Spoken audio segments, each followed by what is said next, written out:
Hola, muy bienvenidos a este interesante módulo que, a propósito del estatuto administrativo, va a abordar las obligaciones, las prohibiciones y los derechos que tienen los funcionarios públicos en virtud de este importante cuerpo legal que es el estatuto administrativo. Ahí en la presentación pueden encontrar mi correo electrónico. Si tienen dudas, me pueden hacer llegar sus inquietudes también por esa vía. Las obligaciones funcionarias necesariamente tenemos que vincularlas con el principio de probidad administrativa, entre otros, por cierto, que ilustran e inspiran y permean todas las instituciones que tienen que ver con la administración pública. En los últimos años hubo una reforma constitucional que incorporó el principio de probidad y que lo sumó al principio de juridicidad consagrado en el artículo 6 y 7. El artículo octavo contempla el principio de probidad de los actos de la administración, y esta normativa ha tenido sus efectos en las más variadas normas.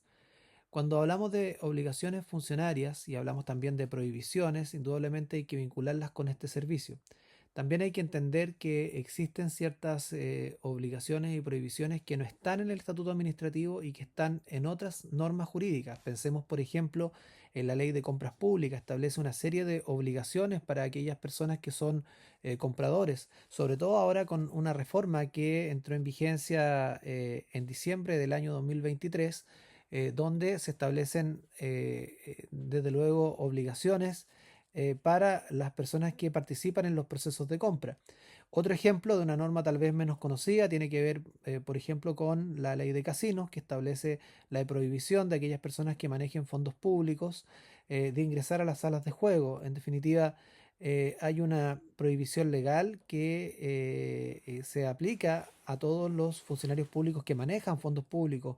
¿Cómo pruebo eso? Fácil, existe la póliza de manejo de fondos públicos y con ello está la prueba lista em, para efectos de acreditar una situación de esta naturaleza. Entonces, más allá de lo que dice el estatuto administrativo, hay que tener especial cuidado con las conductas. Cuando hablo del principio de probidad, este principio básicamente lo que señala es que el funcionario público tiene que tener una conducta intachable. Debe tener un comportamiento correcto y leal en el ejercicio del cargo, y tiene que hacer primar siempre el interés general por el particular. De esos principios emanan muchas de estas obligaciones y las prohibiciones que vamos a ver posteriormente. Siempre hay que tener cuidado, digamos, con la conducta que incluso puede significar una destitución por situaciones que se dieron en un lugar distinto al de trabajo y en una jornada o fuera de la jornada de trabajo. El funcionario público tiene, entre otras obligaciones, este deber de conducta intachable, como lo vamos a ver a continuación cuando profundicemos sobre ese punto.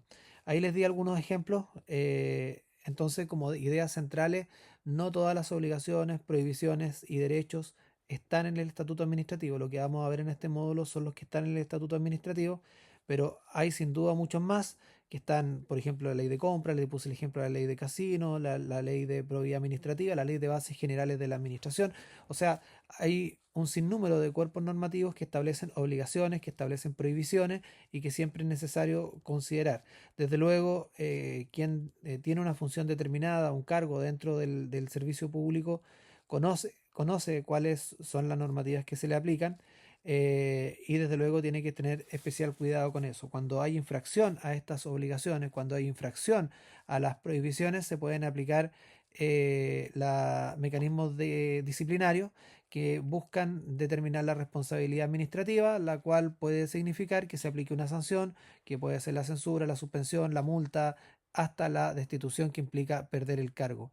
Los más graves son aquellos que signifiquen una afectación al principio de probidad y que pueden fácilmente terminar con la destitución, o incluso en aquellos cargos que son de elección popular, con la remoción del cargo. Así que hay que tener cuidado, digamos, y esto como a modo de introducción de esta etapa dentro del módulo que se va a abocar a ver las obligaciones funcionarias y posteriormente las prohibiciones.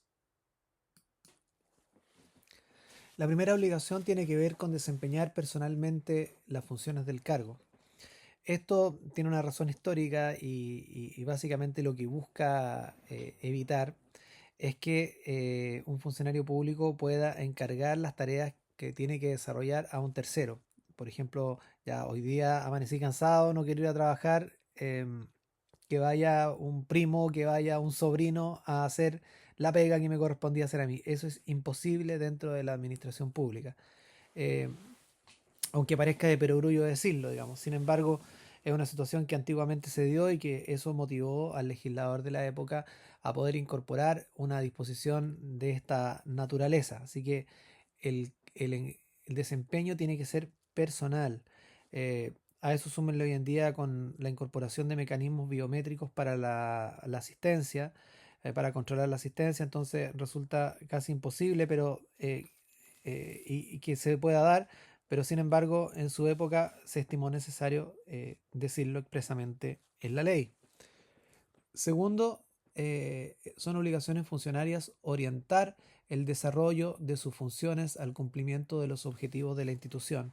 Tiene que ver también con el principio de probidad, de hacer prevalecer el interés general por sobre el interés particular. La orientación del desarrollo de funciones del funcionario necesariamente tiene que ver con los objetivos de la institución. Aquí cobra importancia una serie de normativas que a veces los funcionarios públicos no le dan importancia, pero tiene que ver con la misión, la visión del servicio público determinado y por supuesto las políticas que les corresponde ejecutar en ejercicio de las funciones que la ley le ha asignado. Siguiente, realizar sus labores con esmero, cortesía, dedicación, eficiencia. Hay muchos conceptos ahí que se señalan. Desde luego, aquí se trata de hacer, de consagrar algunos de los principios de la administración pública, como el de eficiencia, el de eficacia, el de continuidad de las funciones públicas que siempre están presentes. eh, y que si bien no todas las leyes en materia del ámbito administrativo consagran, sí el estatuto administrativo ha estimado necesario decirlo expresamente. Las labores con esmero, cortesía, cortesía con los colegas, con los usuarios. Recordemos también que está la llamada Ley Carin, que entró en vigencia hace poco, que busca generar un nuevo clima laboral, un clima de respeto, un clima de armonía, donde hay un protocolo preventivo de situaciones que puedan significar un acoso laboral. Y ese acoso laboral no se refiere solamente a situaciones en que está involucrado una jefatura, sino también a las situaciones que se dan entre funcionarios y también incluso entre subalternos que buscan generar acoso laboral a la jefatura. Esto es como hagámosle la cama al jefe para que se vaya, para que lo cambien, para que le den otra función y se vaya. Bueno, eso también puede constituir acoso laboral. Entonces, cuando hablamos de cortesía, hay que ver que este tipo de normas, que es más antigua, encuentra consagración práctica en otras normativas, como el caso que les acabo de dar con la ley Carin. Con dedicación, con eficacia, evidentemente siempre son factores que apuntan a un ejercicio eficiente y eficaz en el ejercicio del cargo. Siguiente, cumplir la jornada de trabajo y realizar los trabajos extraordinarios que ordene el superior jerárquico. Eh, Vamos a ver más adelante el tema de la jornada de trabajo, solo decir por ahora que evidentemente se tiene que cumplir con la jornada laboral. Si yo no puedo cumplir con la jornada, existen mecanismos para compensar esas horas.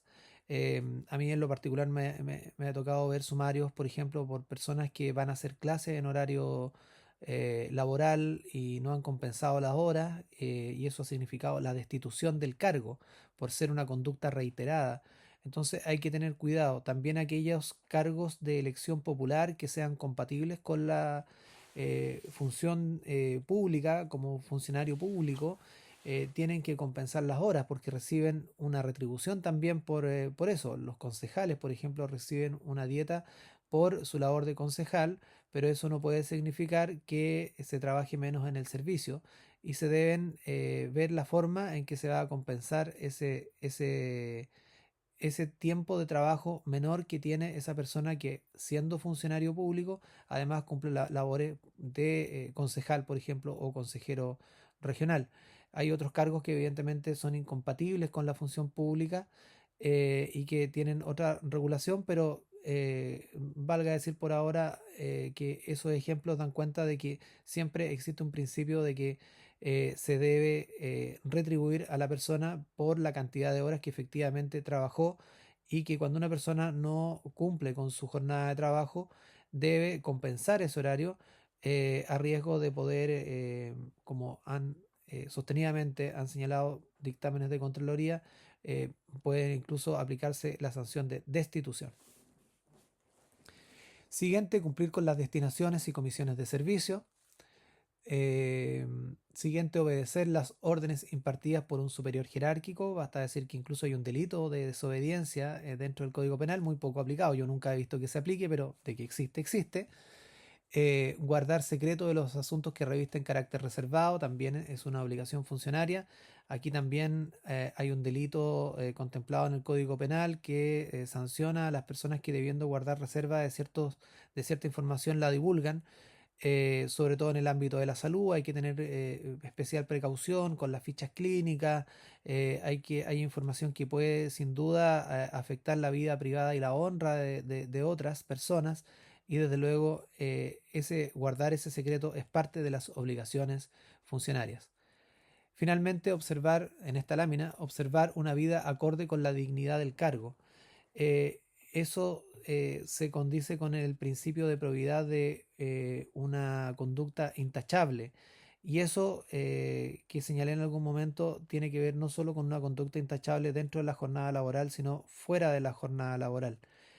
Hay casos que se han dado y que implican una conducta no apropiada, por decirlo de alguna forma, fuera del horario laboral, que han significado la destitución de las personas. Les comenté el caso, por ejemplo, de la persona que fuera el horario del trabajo puede ir al casino a jugar y resulta que maneja fondos públicos. Bueno, puede verse envuelta en un sumario administrativo y puede perder su trabajo. Eso puede pasar, sobre todo cuando son conductas reiteradas. Hay que tener mucho cuidado también hoy en día con las redes sociales, que evidentemente cambian un poco la dinámica de comunicación, pero que en el fondo exponen también a la persona que escribe. No puedo desprestigiar a mi servicio donde yo trabajo o a un colega a través de las redes sociales. Sin duda es una situación complicada que fácilmente se puede probar en un sumario y que puede significar una sanción administrativa, que puede significar perfectamente una destitución. Así que hay que tener especial cuidado con ese tema. Las conductas que se hagan fuera del horario de trabajo también, el funcionario público tiene necesariamente que tener una conducta intachable, hacer desórdenes en la vía pública, hacer mal uso del cargo público, son situaciones que se pueden conocer a través de un sumario y establecer las sanciones respectivas. Seguimos con las obligaciones funcionarias. Proporcionar con fidelidad y precisión los datos que la institución requiera. Evidentemente, si una persona tiene a su cargo alguna elaboración estadística, información, que esos sean veraces y no induzcan a error a quienes tienen que tomar decisiones con esa información. Siguiente, denunciar a la justicia con la debida prontitud los crímenes o simples delitos y a la autoridad competente los hechos de carácter irregular. Existe también aquí por parte de los servicios públicos, en particular por las autoridades, la necesidad, esto está en el Código Procesal Penal, digamos, hace ya muchos años, esta obligación de denunciar al Ministerio Público, por ejemplo, aquellos hechos que puedan constituir delito y que usted conozca en el ejercicio de su cargo público. Así que hay ahí también una obligación que también tiene algún tipo de sanción. Siguiente, rendir fianza cuando en razón de su cargo tenga la administración y custodia de fondos y bienes. Eso quiere decir que, bueno, hay fundamentalmente dos tipos de póliza, ¿no? La póliza de manejo de fondos públicos y la póliza de manejo, conducción de vehículos fiscales. Estas pólizas tienen una aplicación práctica, porque muchos dicen, bueno, de mi remuneración se está descontando el pago de esta póliza y qué utilidad tiene para mí. Bueno, puede tener utilidad en el caso de que exista, por ejemplo, un juicio de cuentas, hay un pago mal hecho y tenga el funcionario que restituir con su patrimonio personal una cantidad de dinero por el perjuicio económico que tuvo el servicio público en el que trabaja a propósito de una mala decisión, de una decisión errónea. Esto se cursa a través de Contraloría, un juicio de cuentas, por ejemplo, y la Contraloría puede ordenar la restitución de dinero. Estas pólizas están para, por ejemplo, para ese tipo de situaciones donde, en el ejemplo que les doy, el funcionario tiene que, con su propio patrimonio, responder por esa falta de dinero, que generalmente son cifras grandes.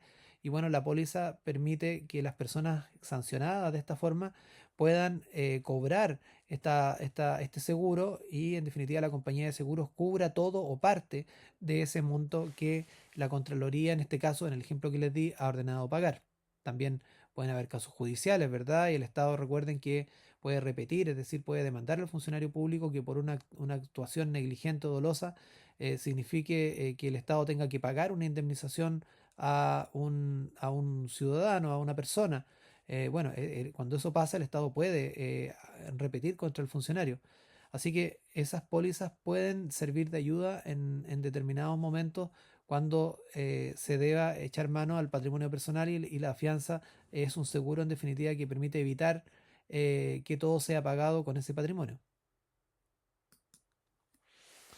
El siguiente es observar estrictamente el principio de probidad administrativa, conducta, honestidad y lealtad en el cargo, preeminencia del interés público.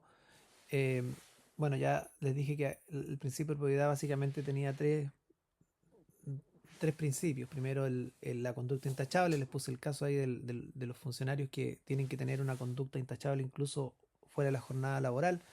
Un actuar leal con el cargo, como por ejemplo el resguardo de los secretos. Em, y finalmente la preeminencia del interés general por sobre el particular. Ahí recordar, por ejemplo, el caso del millaje, que antes había discusión sobre ese tema, las millas que otorgan las líneas aéreas, cuando por razones del empleo una persona tiene que viajar mucho y antiguamente pasaba de que algunos funcionarios públicos después ocupaban esas millas para sus vacaciones personales. Bueno, eso está regulado, pero es un claro ejemplo de donde debe primar el interés general por sobre el particular. Es una institución, la probidad, que desde luego está presente en muchos otros ordenamientos jurídicos y que a diario quienes desempeñamos o hemos desempeñado funciones públicas tenemos que tener presente. Finalmente, justificarse ante el superior jerárquico de los cargos que se formule con publicidad. ¿Ya? Solo señalar, y que creo es bueno recordar, el tema del derecho de representación, siempre cuando hay una conducta que es ilegal, cuando el jefe superior quiere tomar una decisión que yo no comparto y se me instruye que la implemente, puedo representar a través de un documento por escrito que esa orden no se ajusta a derecho y con eso me eximo de responsabilidad. ¿Qué quiere decir eso? Que si de igual forma se ejecuta ese hecho que yo creo que es ilegal, incluso yo mismo lo hago, habiendo representado, me libero y si Contraloría solicita un sumario administrativo o esto llega a la justicia penal, la persona que acusó esta situación de ilegalidad, es decir, representó el acto, queda liberado de responsabilidad por ese hecho. Así que es importante hacerlo, es parte de los derechos, seguramente lo vamos a ver más adelante, pero a propósito de esto de las obligaciones funcionarias, y de la obediencia a la jefatura que se mencionó, tener siempre presente que el funcionario tiene ese derecho y esa posibilidad de representar los actos que estime ilegales. En cuanto a las obligaciones, no está de más recordar algunos principios que rigen los procedimientos administrativos. Todos de una u otra forma somos parte de diversos procedimientos administrativos que nos corresponden en razón de nuestros cargos. Estos son primero la escrituración, quiere decir que los procedimientos son fundamentalmente escritos. No me refiero al papel, pueden ser escriturados bajo un sistema electrónico. Recordemos que hoy día hay una ley que busca transformar el Estado y implementar sistemas electrónicos en todos sus procedimientos. Segundo, no formalización en el sentido de que no es que no existan formas legales cómo hacerlo, sino que no se generen una excesiva burocracia sin sentido. Creo que ahí siempre es importante recordar que, por ejemplo, nosotros muchos trámites lo hacemos ante notaría cuando en realidad no sería necesario hoy día hacerlo. Hay también un proyecto de ley que busca reducir la cantidad de los temas que tienen que resolverse a través de notario. Siguiente, gratuidad. Los procedimientos públicos son gratuitos. No vale, digamos, cobrar por esos servicios, digamos. Han habido también personas, por ejemplo, en extranjería, que cobran a los migrantes por algunos trámites que han sido formalizadas, digamos, en distintas regiones. Inexcusabilidad, es decir, requerida su intervención, el servicio público debe resolver las peticiones que se realizan. La celeridad, evidentemente, no poner trabas en la tramitación de los procedimientos. La impugnabilidad, siempre existen recursos para, eh, si la persona afectada estima que se incurrió en alguna ilegalidad o discrecionalmente se cometió un error, para impugnarlos ante la misma autoridad que lo emitió. Eso se llama reposición, o ante la autoridad superior, que es recurso jerárquico. Em, Conclusivo, que los procedimientos tengan resoluciones concretas, claras, que no den lugar a ambigüedades. Se busca que el funcionario público resuelva eh, el tema, pero no que genere más dudas. La transparencia, evidentemente, es un principio fundamental dentro de nuestra administración, no solo de los procedimientos administrativos. Economía procedimental, que busca básicamente que los procedimientos sean simples, que no se realicen trámites innecesarios. El derecho de abstención, que está en la Ley de Base General de la Administración, en el sentido de abstenerse de situaciones que puedan generar conflicto de interés. También todos los funcionarios tenemos que tener presente esa situación. Pensemos en los funcionarios de compra, por ejemplo, que intervienen en distintas decisiones. Hay también una especial preocupación del legislador en evitar conflictos de interés. Contradictoriedad, los procedimientos son esencialmente dar espacio a la bilateralidad de la audiencia, de que el ciudadano que pueda hacer valer, digamos, su opinión, su parecer, ¿no? Que esto no es arbitrario. La imparcialidad, no tienen que haber favoritismo.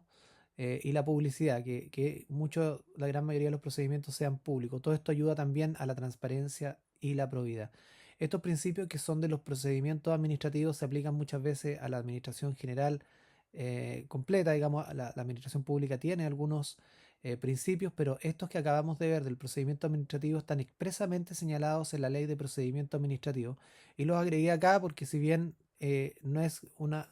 O sea, no es que aparezcan como obligaciones propiamente tal, sí están en la ley expresamente señalados y por lo tanto son obligatorios para todos los funcionarios públicos que de una u otra forma desarrollamos, somos parte e integramos ciertos procesos administrativos en los cuales nos vemos envueltos, tenemos algún rol, y evidentemente estos principios que acabo de analizar se aplican también como obligaciones, y que pueden, en caso de incumplimiento, significar alguna infracción a la normativa, y por ende se puede aplicar un procedimiento disciplinario. En cuanto a las obligaciones de las jefaturas, estas tienen en primer lugar que ejercer un control jerárquico permanente del funcionamiento de los órganos y de la actuación del personal de su dependencia.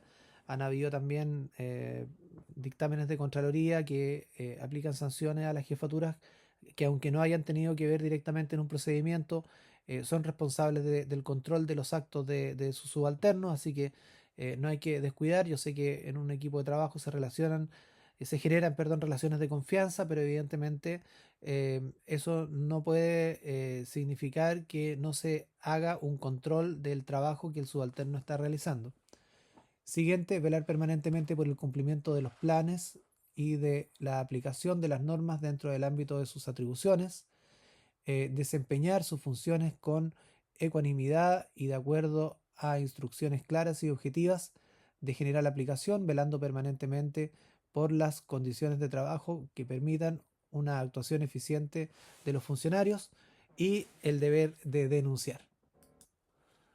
Este último, que algo ya conversamos, el deber de hacer las denuncias cuando hayan hechos constitutivos de delitos que puedan apreciar en el ejercicio de su cargo, y generalmente se traduce en un oficio al Ministerio Público, la Fiscalía de Chile, con el objeto de dar cuenta de este tipo de situaciones, hacer esta denuncia y desde luego el Ministerio Público verá las acciones que realiza como en su rol de tener el monopolio de la investigación penal.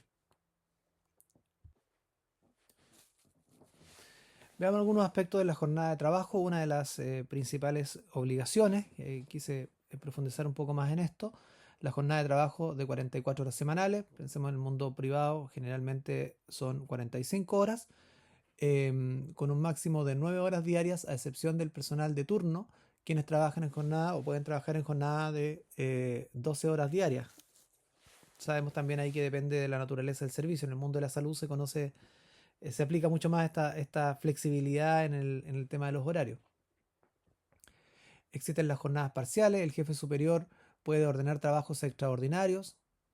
Los trabajos extraordinarios se compensarán con descansos. Si ello no es posible, serán compensados con un recargo en las remuneraciones. Todos conocemos esto de las horas compensadas, la retribución económica también que se puede obtener.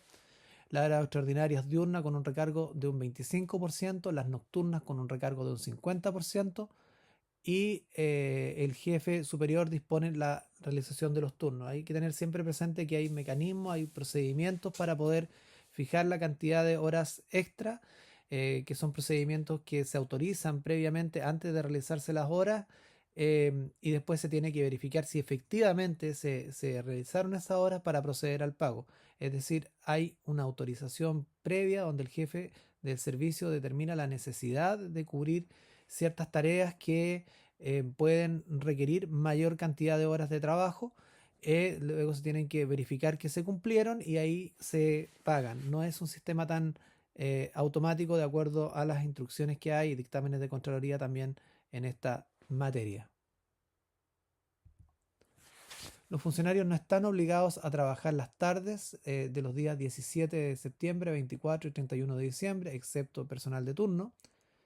Al tener 44 horas también, los días viernes generalmente se trabaja una hora menos. Todo esto ustedes ya lo conocen.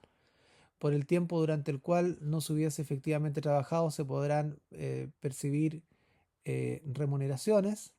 En los días, perdón, en los días que acabo de señalar, esas tardes, digamos.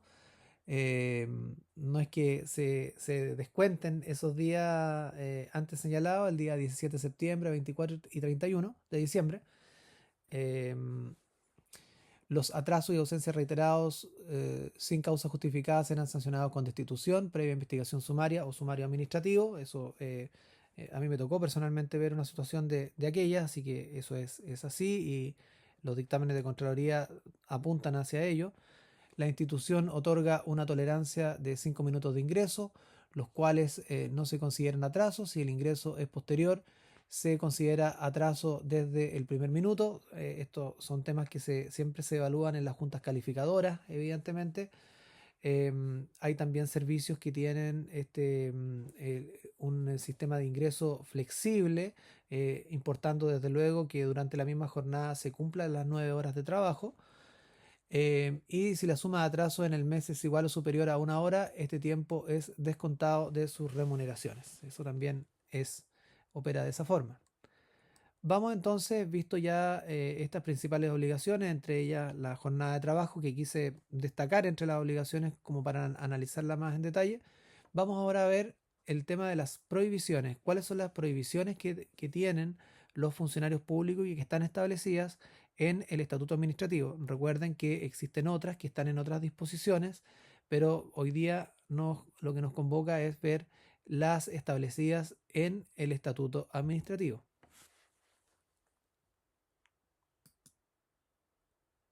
Veamos entonces las prohibiciones que tienen los funcionarios públicos que están contempladas en el Estatuto Administrativo. Primero, ejercer facultades, atribuciones o representación de las que no estén legalmente investidos.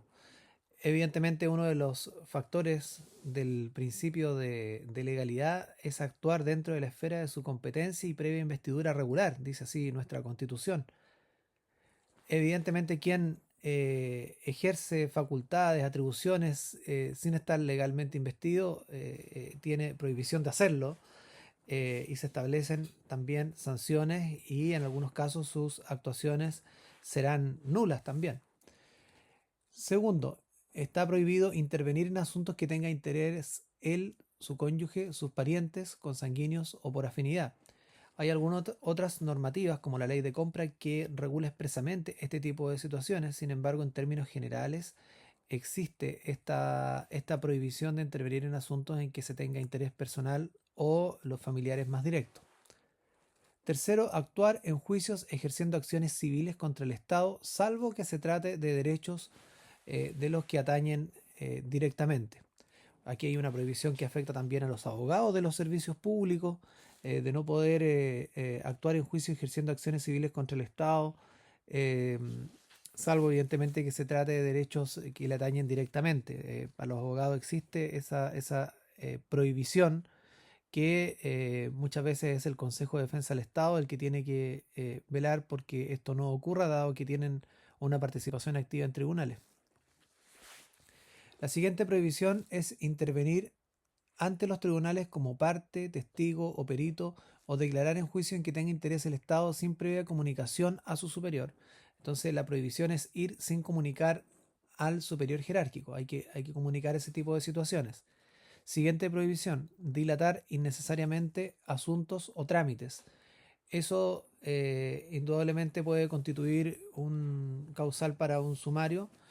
eh, Porque no se puede dilatar innecesariamente algunos trámites, incluso para los fiscales de los sumarios, siendo que los dictámenes de Contraloría han dicho que los plazos que ahí se señala no vician el resultado del sumario. Esto no quita a que el mismo fiscal de ese sumario pueda ser sometido a la vez a un sumario por dilatar innecesariamente este tipo de procedimiento disciplinario. Esto ha pasado, digamos, y tiene que ver con que muchos servicios públicos tienen sumarios que se van prolongando en el tiempo bastantes meses y años incluso.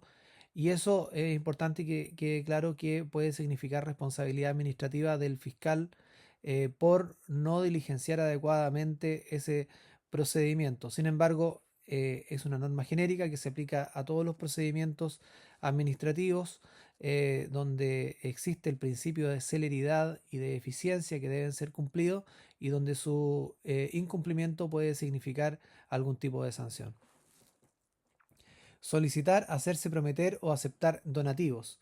Ojo aquí con la famosa ley del lobby, que la ley del lobby no impide recibir donativos.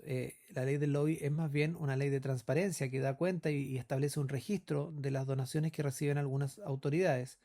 Sin embargo, la ley de bases generales de la administración del Estado sí establece una norma que establece restricciones en esta materia y el límite entre lo que se puede aceptar o no aceptar, sin duda, no, en algunos casos no es claro, pero evidentemente los donativos que se entregan por temas protocolares, por ejemplo, en actividades oficiales, no sé, para las glorias del ejército, el 21 de mayo, o el aniversario de una comuna, o el aniversario de una institución determinada y que signifique que otra autoridad le hace un donativo, un regalo o algún particular. Es distinto recibir un libro, un diploma, un galvano, a recibir un caballo fina sangre, digamos. Entonces hay que, desde luego, ser cauto en la aceptación de regalos, digamos, de donativos. Eh, Nos falta, digamos, en el ámbito de la salud, cuando algunas personas se destacan en la atención, que llegan algunas personas con pequeños regalos de cosas que producen directamente en su huerta, qué sé yo. Bueno, eso no es que esté malo a priori, digamos. Lo importante para evitar cualquier problema es informarlo a la ley del lobby, pero no hay problema en aceptar eso. Distinto es cuando ese regalo es de tal entidad que podría significar ahí un conflicto de intereses, ¿verdad? Otra prohibición es realizar actividades o utilizar personal, material o información reservada o confidencial para fines ajenos a las instituciones. Claramente los funcionarios públicos quienes hemos tenido funciones públicas, eh, tenemos información importante que a veces puede ser de carácter sensible, hay información que tiene carácter secreta. Está también esta ley que protege los datos, digamos, de los usuarios en el ámbito de la salud. Los pacientes efectivamente tienen sus derechos. Entonces, existe esta prohibición general en el estatuto administrativo de utilizar información reservada o confidencial, o realizar actividades y utilizar personal para fines ajenos a las instituciones. Cuando se habla de realizar actividades o utilizar personal, indudablemente no se puede la jefatura encargar temas o actividades que son para, por temas personales a los funcionarios del servicio. No puedo pedirle a la estafeta que me vaya a pagar las cuentas de la luz. Eso involucra una afectación al principio de probidad. Hay que tener cuidado porque a veces hay situaciones que se acostumbran, que se dan por sabida y que no revisten un especial cuestionamiento. Sin embargo, a propósito de la implementación de la ley Karin, que va a incorporar protocolos preventivos, todas estas situaciones van a significar que se tenga que conversar en el equipo. Hay que evitar este tipo de situaciones que implique utilizar materiales del servicio o personal para temas personales. En cuanto a lo material, pensemos en la utilización del vehículo fiscal, que siempre Contraloría pone mucho ojo ahí. Evitar la utilización del vehículo fiscal para actividades que son personales y no del servicio. Me refiero a pasar a buscar a los hijos al colegio, qué sé yo, ese tipo de situaciones. Hay que evitarlas evidentemente, dado que hay una prohibición legal. Está prohibido también realizar actividades políticas o usar su cargo o bienes institucionales. Eh, la norma es clara, no se pueden dentro del horario laboral hacer actividades políticas. Evidentemente se puede tener una opinión política, se puede tener una militancia política incluso. Sin embargo, eso tiene que quedar para fuera del horario de trabajo. Actividades políticas tienen que estar fuera del horario laboral. Las actividades políticas están prohibidas dentro de la jornada laboral. Lo mismo de los bienes institucionales. El vehículo fiscal no puede llevar a una persona a un mitin político, a una reunión política. Así que hay que tener especial cuidado con eso. Hay ciertos organismos que tienen prohibida incluso la militancia política, como los miembros del Poder Judicial, de las Fuerzas Armadas, pero para el resto de la administración pública en general se permite la militancia y la actividad política siempre y cuando sea fuera del horario laboral. Cuando hay elecciones, evidentemente Contraloría siempre refuerza esta idea, emite algunos instructivos sobre la materia que la gran mayoría de funcionarios públicos conoce ya porque se repiten cada cierto tiempo, sobre todo en una época en que han habido muchas elecciones, ¿verdad? Muchas actividades de este tipo que han hecho que Contraloría emita reiteradamente y recuerde este principio de no realizar actividades políticas dentro de la jornada laboral. Otra prohibición, el organizar o pertenecer a sindicatos, dirigir o participar en huelgas, interrumpir actividades, retener personas o bienes y otros actos que perturben, aquí está la clave, el normal funcionamiento de las instituciones. Evidentemente no se trata de que no existan gremios, existen los gremios y están regulados también por su propia legislación, pero lo que está prohibido es afectar el normal funcionamiento de las instituciones. Otra prohibición es atentar contra los bienes del Estado, destruir materiales, equipos. Eh, Parece de perogrullo, pero es claramente una prohibición que el legislador ha estimado necesario de señalar expresamente. Otra prohibición, incentivar a destruir, inutilizar o interrumpir instalaciones. Ojo que ahí también se puede incurrir en delitos, digamos, entonces hay que tener un doble cuidado. Hay situaciones que, como se dijo anteriormente, pueden revestir responsabilidad administrativa, responsabilidad civil y responsabilidad penal. Es decir, por un mismo hecho, una persona puede perder su trabajo, puede verse la necesidad de indemnizar al Estado y puede verse privado de libertad, puede en definitiva ser sancionado con pena de cárcel. Así que hay que tener cuidado con esto de las prohibiciones, que todo va a depender del hecho de qué ocurrió, pero evidentemente las responsabilidades del funcionario público pueden ir por distintos caminos de forma independiente. Realizar, otra y la última prohibición que vamos a ver, realizar actos atentatorios a la dignidad de los demás funcionarios, acoso laboral y acoso sexual. Estos temas, digamos, fueron incorporados como una vulneración grave al principio de probidad administrativa y pueden traer como consecuencia la destitución. Imposible no comentar nuevamente la llamada Ley Karin, que aborda estos temas de acoso laboral y sexual, en que se hicieron algunas modificaciones a las reglas del sumario administrativo, estableciendo un rol mucho más activo de Contraloría en distintas etapas, estableciendo algunos principios sobre los cuales debe basarse este sumario administrativo, no solo en el caso del acoso laboral y sexual, sino los principios fueron agregados para todos los casos, como es los principios de celeridad, imparcialidad, confidencialidad y perspectiva de género. Em, pero más allá de eso, lo importante es que esto del acoso laboral y sexual, que ya estaba regulado en nuestra legislación, con la ley Karin se viene a profundizar en un tema que es la prevención. Se hizo a propósito de esta ley una modificación a la ley de bases generales de la Administración del Estado, con lo cual afecta a todos los servicios públicos. Y también es una modificación particular al estatuto administrativo para cambiar algunas normas relativas al sumario cuando se refiere a estas materias. El objetivo de esa ley es generar ambientes laborales más gratos, un cambio en la cultura del funcionario público y se hace primar el respeto no solo entre jefatura y subalternos, sino también entre pares. Entonces, mucho cuidado con los apodos, con los chismes, la ley del hielo y un montón de situaciones que se pueden dar dentro de la administración pública, se pueden dar dentro de un equipo de trabajo y que hoy día, a partir de la ley Karin, pueden ser tratados por estos protocolos preventivos de estas situaciones e incluso pueden significar el inicio de un sumario que puede terminar con la destitución. ¿Y por qué puede terminar con la destitución? Por lo que dije al inicio de que el acoso laboral y sexual se encuentran dentro de las situaciones que son catalogadas como una falta grave al principio de probidad administrativa. Existen también algunas incompatibilidades, solo mencionar algunas, dice, en una misma institución no podrán desempeñarse personas ligadas entre sí cuando entre ellas se produzca relación jerárquica. De ocurrir, el subalterno deberá ser destinado a otra función en la que esa relación no se produzca. Todos los empleos públicos son incompatibles entre sí, es aplicable a los cargos de jornada parcial, solo si en conjunto exceden las 44 horas.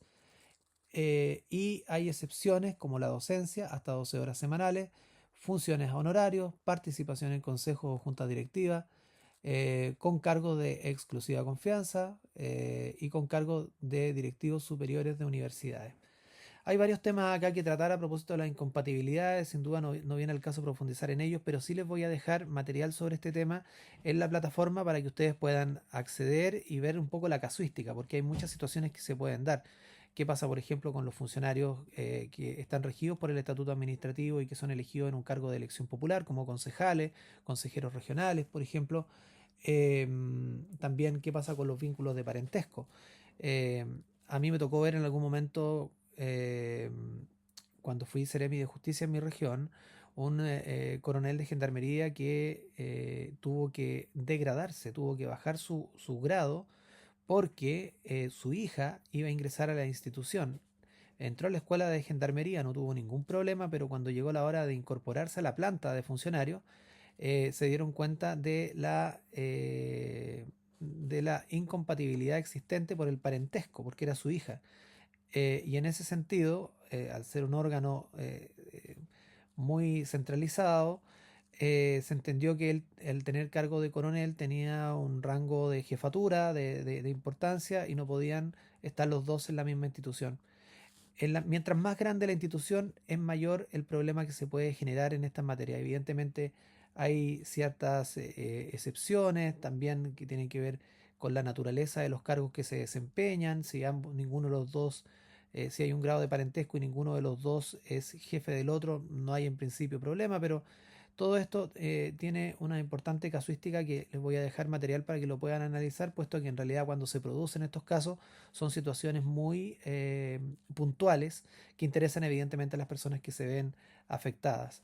Pero en general doy el ejemplo del gendarme porque evidentemente es una situación grave que en definitiva si la Oficina de Recursos Humanos no pone ojo puede pasar y eso significa también una sanción probablemente luego del respectivo sumario.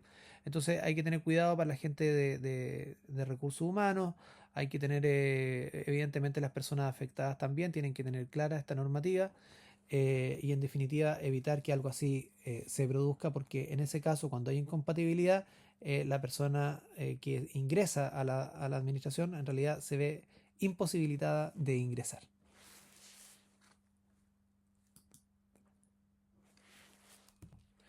Vamos a ver ahora los derechos de los funcionarios públicos. Vamos a- a destacar los derechos que están consagrados en el estatuto administrativo y vamos luego a profundizar en algunos que son de uso más cotidiano. Hice una selección, si en realidad nos ponemos a analizar cada uno de los derechos probablemente da para un curso completo, pero sí vamos a profundizar en algunos que son más utilizados y que son conocidos, digamos, por ustedes, pero que siempre es bueno tener presente la regulación existente, ¿ya?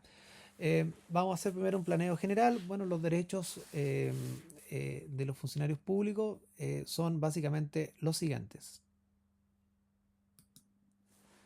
Primero, el derecho a la estabilidad en el empleo y el ascenso. Esto tiene que ver con la carrera funcionaria y fundamentalmente con los funcionarios de planta que tienen y cuentan con esa estabilidad, salvo los de exclusiva confianza, evidentemente, que tienen esa estabilidad en el empleo y obviamente les favorece el ascenso cuando están en el escalafón a los que les corresponde el ascenso. Eh, Cabe señalar ahí que eso de la estabilidad no tiene que ser considerado como que no les puede pasar nada y pueden tranquilamente ejercer sus funciones porque también están sujetos a la responsabilidad administrativa.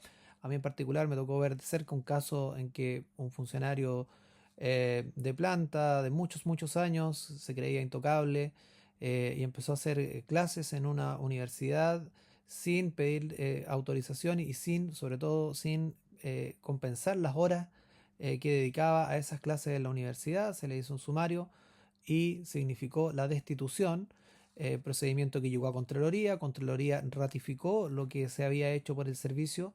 Entonces, la estabilidad no tiene que ser sinónimo de inmovilidad y tampoco de relajo en cuanto al cumplimiento de los deberes funcionarios, porque hay casos como el que le acabo de mencionar, en el cual, por más que haya estado muchos años, sea planta, si cometió una infracción desde el punto de vista administrativo, esa infracción fue sancionada y fue sancionada con la destitución.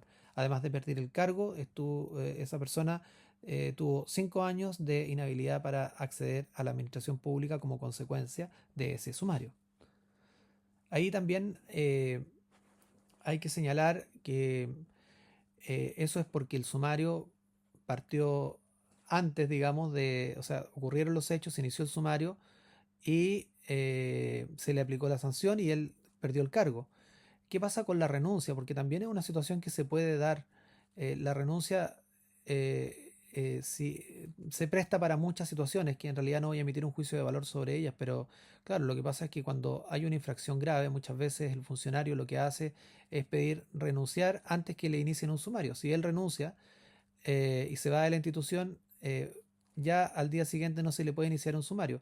¿Por qué opera eso? Porque en la práctica ese funcionario no va a querer verse expuesto a esa inhabilidad de 5 años que mencioné anteriormente. Pero eso va a depender, por cierto, de la autoridad máxima del servicio, porque las renuncias deben ser aceptadas también. Bueno, ya veremos eso más adelante, pero lo menciono ahora porque es una práctica que, como dije anteriormente, no voy a evaluar en cuanto moralmente, digamos, si es buena o mala, pero de que ocurre, ocurre, y cuando hay una infracción grave, algunos funcionarios proponen eso para evitar esta inhabilidad de 5 años. Vamos adelante con el siguiente derecho.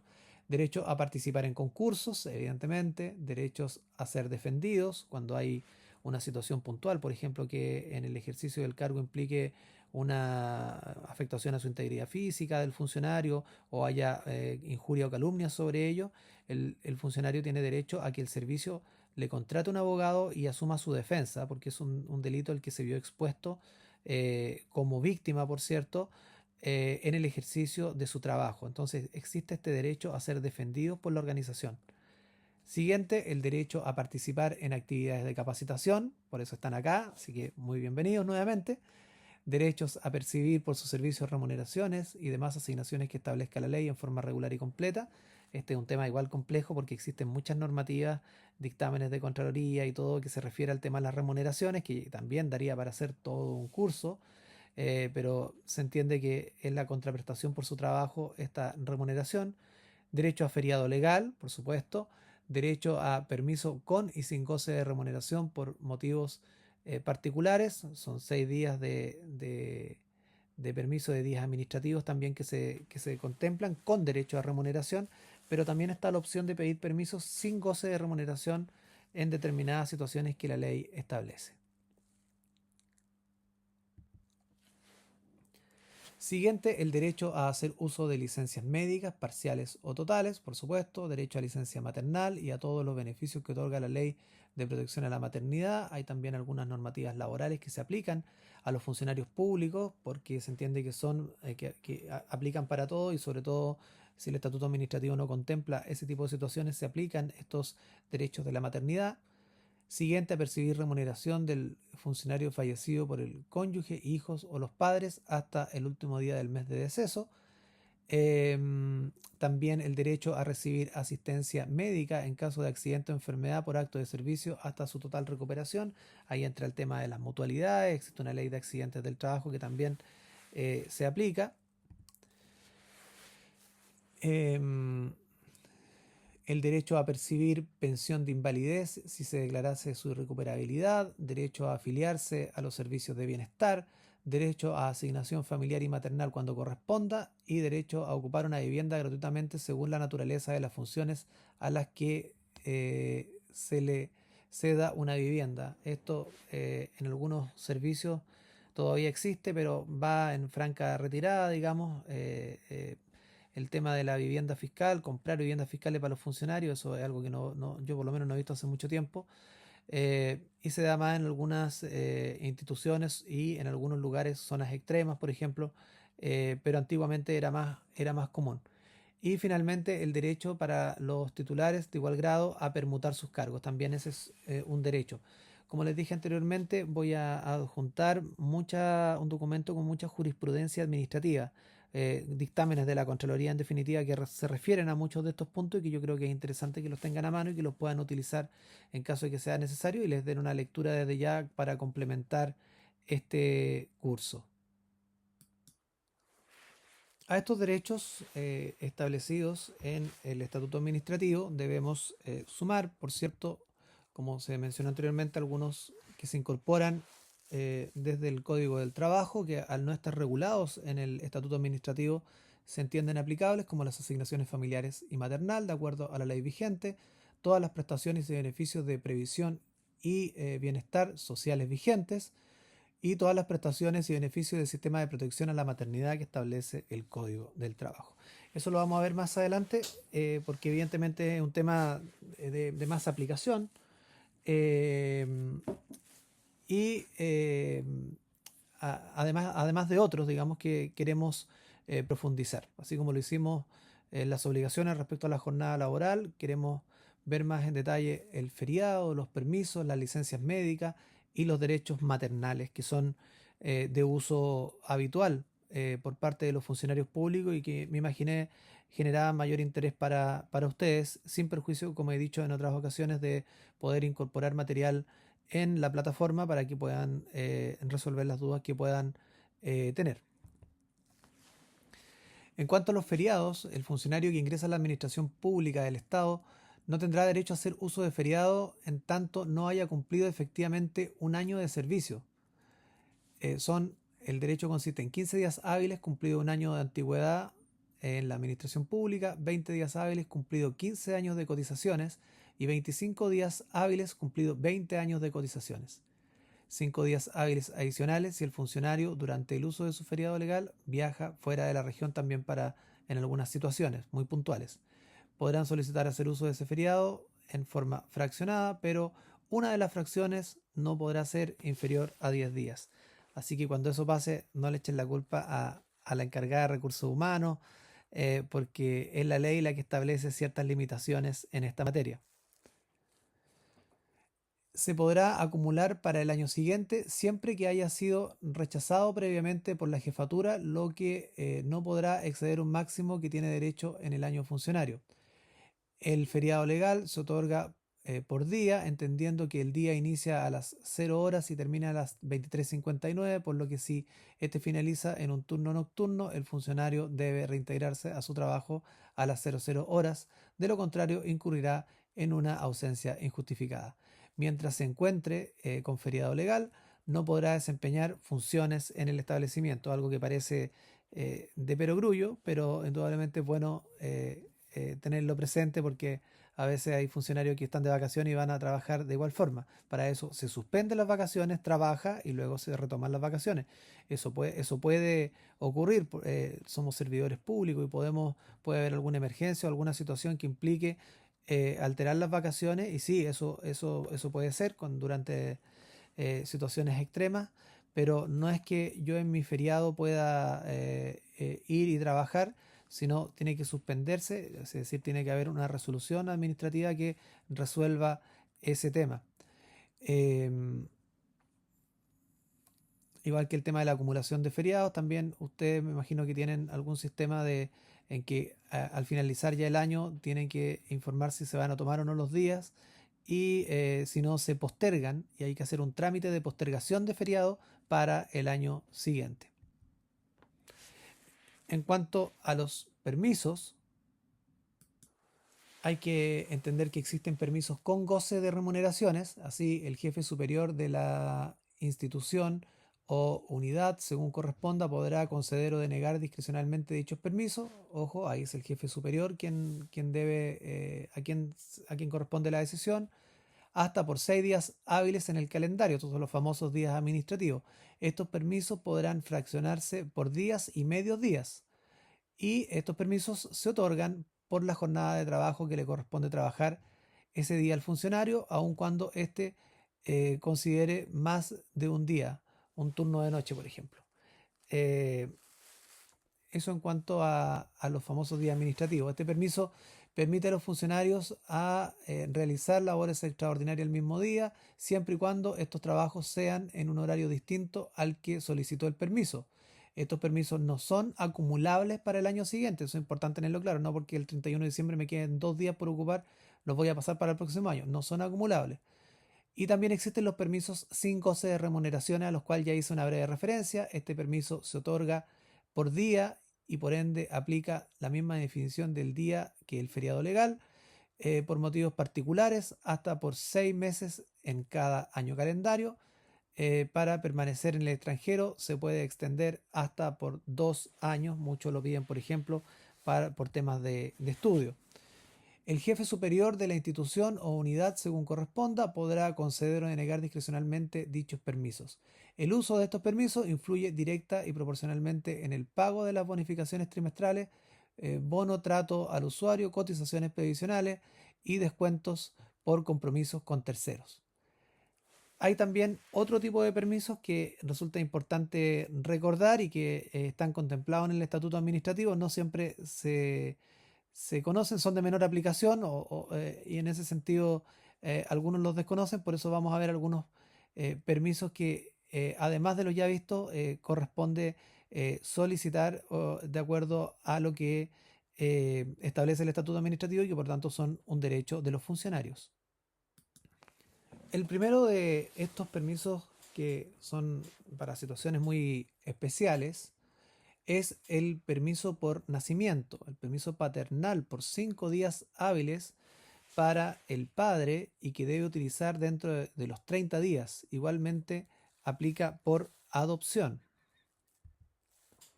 Permiso por fallecimiento. Aquí se señala la cantidad de días de acuerdo a quien sea el pariente que fallece. Fallecimiento del hijo o del cónyuge son 7 días corridos. Fallecimiento del padre o la madre, 3 días hábiles. Fallecimiento del hijo en gestación, 3 días hábiles. Permiso por matrimonio, eh, cada vez menos solicitado por algún motivo. 5 días hábiles continuos de permiso. Este permiso se podrá utilizar en el día del matrimonio y en los días inmediatamente anteriores o posteriores a la celebración.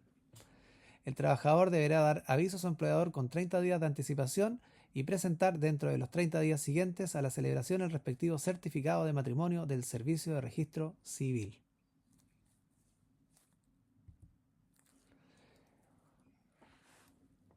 Todos estos permisos, el nacimiento, el fallecimiento y el del matrimonio, son irrenunciables, son remunerados y son independientes del tiempo servido trabajado. O sea, puede ser un funcionario que lleva un año a alguien que lleva 20 años. Irrenunciables y remunerados. Licencias médicas. Las famosas licencias médicas. Las licencias médicas podrán ser por jornada completa o parcial, debiendo ser presentada dentro de los 3 días hábiles contados desde el inicio de esta. El funcionario, al presentar licencia médica, percibirá el 100% de su remuneración, siendo la institución encargada de recuperar los subsidios correspondientes.